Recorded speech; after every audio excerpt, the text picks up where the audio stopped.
Dhaka medical college হাসপাতাল থেকে পাপিয়া আক্তার স্বর্ণা নামের এক ভুয়া চিকিৎসককে আটক করা হয়েছে।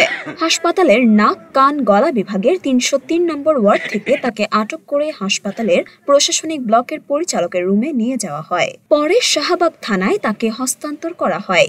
আমার ভাই একটা সাবারটা গার্মেন্টস করে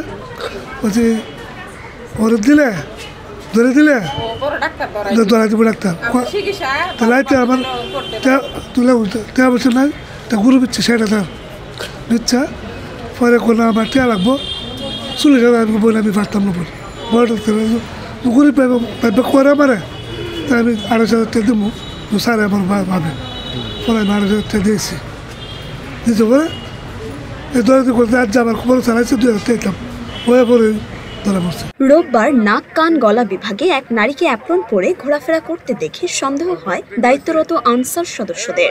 তার চলাফেরায় সন্দেহ হলে আনসার সদস্যরা ওই ওয়ার্ডে কর্মরত চিকিৎসকদের ডেকে ওই নারীকে দেখান।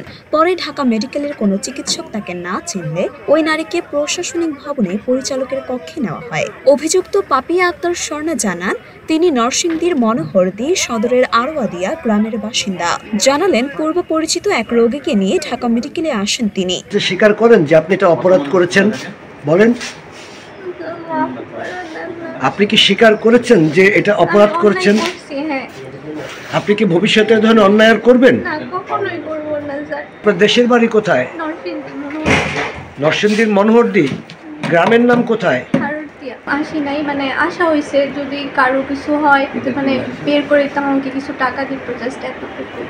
মানে ওরাই মানে করতো, আপনি করে দেন, মানে আমি কিছু টাকা দিব, আমি কারোর কাছ থেকে জোর করে নিই নাই। উদ্দেশ্য কিছু না স্যার, যিনি ভর্তি হয়েছিল ওনার একটু মানে খুব অবস্থা খারাপ, তো ওনারটা একটু আর্জেন্টলি করানোর জন্য। উল্লেখ্য, ২০২৩ সালের ২৪শে ডিসেম্বর ঢাকা মেডিকেল থেকে মুনিয়া খান রোজা নামে আরেক ভুয়া গাইনি চিকিৎসককে আটক করেছিলেন আনসার সদস্যরা।